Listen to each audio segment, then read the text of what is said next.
It looked like somebody was bent over and had their head in the window of the deer blind. It either heard me or smelt me, and he pulled his head out of the tent and stood straight up, and that shocked me.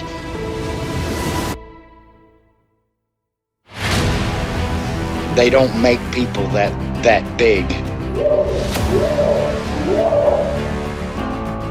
The way it moved, almost as if it was gliding across the beach.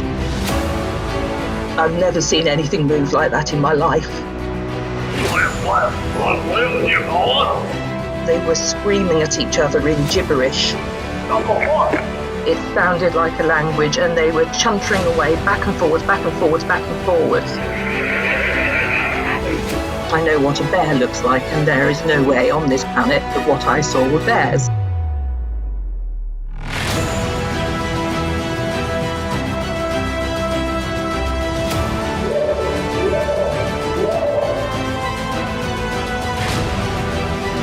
What are you reporting?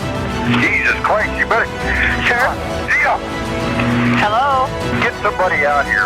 What's going on now, sir? That son of a bitch is about 6'9", I don't know. Do you see him now, sir? Yes, I'm looking right at him.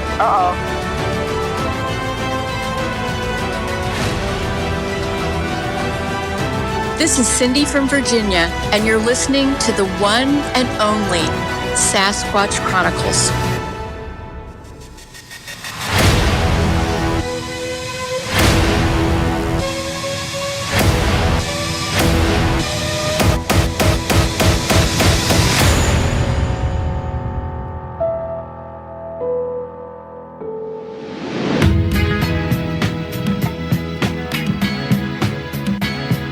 Welcome to the show, everyone. Thanks for being here tonight. Got a great show planned for you tonight. My original guest, Steven from South Carolina, we're going to reschedule it for the members. I might have it up by midweek. We got to work out the phone issues. He lives in the middle of nowhere, and him and his family owned this property since the 1700s. And next to his property is a Native American burial ground. And a lot of weird things have happened on the property. When he got back from the war in 2010, when he got back from Afghanistan, he thought a bunch of drug addicts were stealing stuff off of his property. Him and his brother go out there one night, and there's 3 sets of blue eyes. He said they were the size of golf balls. 2 of them take off running, and his brother asks him, should I shoot this one? At the moment he says that, this thing stands up. And Steven said he's about 6'4", 6'5". His brother's a few inches taller than he is. And when this thing stood up, it was 2 or 3 feet taller than both of them. It takes off running, jumps over a 6-foot-tall log pile, and disappears in the woods. And on top of that, he said he has had all kinds of weird things happen around that property. Native American, sounds like a Native American woman crying and singing in the woods. He's run into all kinds of apparitions in the woods. He originally emailed me about the Balls of Light, the Foo Fighters show I did, and he goes, I've seen those since I was a kid on this property flying around. And they call them Will-o'-the-Wisp out there, and no one really knows what they are, but they're balls of light that fly around.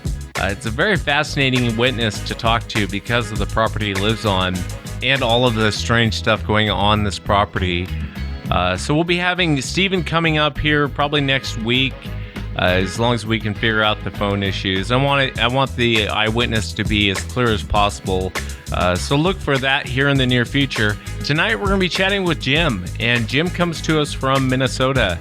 And Jim had a run-in with a Sasquatch, a white one, across the road right in front of him, and a few other weird things that have happened to Jim throughout his life. We're also going to be chatting with Lon, and I originally saw this video on YouTube about, it was a weird night, and after talking to Lon, I'm convinced something strange happened to these guys, and they were out camping, middle of nowhere, and in the middle of the night, his tent was stacked up with weird branches, and he found footprints all around the camp. And I'll throw the video underneath this episode. If you've had an encounter and you'd like to be on the show, shoot me an email. My email address is wes@sasquatchchronicles.com. Let's jump into it tonight. I want to welcome Jim to the show. Jim, thanks for coming on. Thanks, Wes. Thanks for having me. Yeah, I appreciate you coming on. And I know that you've had a couple encounters regarding Sasquatch, but there was kind of a weird thing that happened to you when you were young growing up in this home. If you would kind of take us back to that moment, kind of tell us what happened and what did you see? Okay. I was probably 5 years old, and this is in Crystal, Minnesota. I was sleeping in my bed, and there was a light on because in the hallway, and across the way was my parents' door. So that was shut.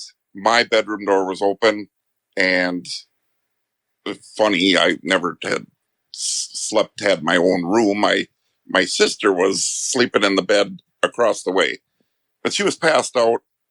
And I looked up, and in the doorway was a black figure. I don't know what it was. It had hands and legs, but it was kind of not the form of a person. It was a swirly type of apparition. I mean, you couldn't see through it, but it was different. So it was black. It was in the hallway or the door, and there was light on behind it. And I was wondering what it was, and I was like, kind of calling, Dad, is that you? And nothing. So I just pulled the covers over my head and shook myself to sleep, and that was the only time I've ever seen it. But I found out many years later that my brothers had the same kind of encounter, that they both saw it too. And they had their rooms, but they saw it in their doorways too. Was there anything going on in that house, Jim? I mean, was there any sort of paranormal activity or anything that you're No, nothing at all. I was, it was just very strange. Yeah, I'm sure everybody has these kind of stories, but yeah, a lot of times people do, weird things that happen in their home. What did your brothers tell you? I mean, was it the exact same thing that you had seen? Yeah, they described it pretty much the same. What I saw. Yeah, it was just weird. Yeah, it's very strange. Yep. If you would, I know that you had an encounter when you were hunting, kind of a young man. How many years later is this? And if you would, just kind of walk us into what happened. I have pretty much been a hunter my whole life. My father taught me and my brothers, and, wonderful thing to learn. But this was probably maybe when I was 10, 11. I remember going out by myself. Up north is Emily, Minnesota. This is about 45 minutes north of Mille Lacs Lake. I went, and I was just going to go grouse hunting.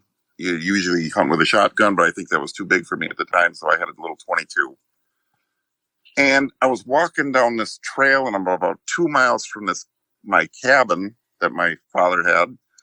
And there was a trail that went off that you could get a car down, but the branches would hit you on each side. So I was walking, just looking for grouse on the road, and I hit this wall of smell like you explain. It's that stinky garbage dog, wet dog smell. And I for the first time in my life ever been frightened in the woods. The smell frightened me. And I got about 5 yards off the trail, and there was a fallen log, and I tucked myself under that log because I was like, I don't hear anything. All I do is smell it. And I waited there a little while, and the smell went away. And I said, okay, I'm going to get up, and I'm going to get out of here. And I got up back on the trail.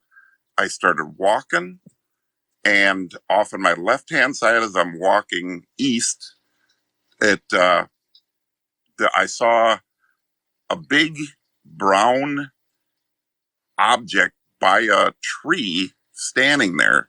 I don't know what it was.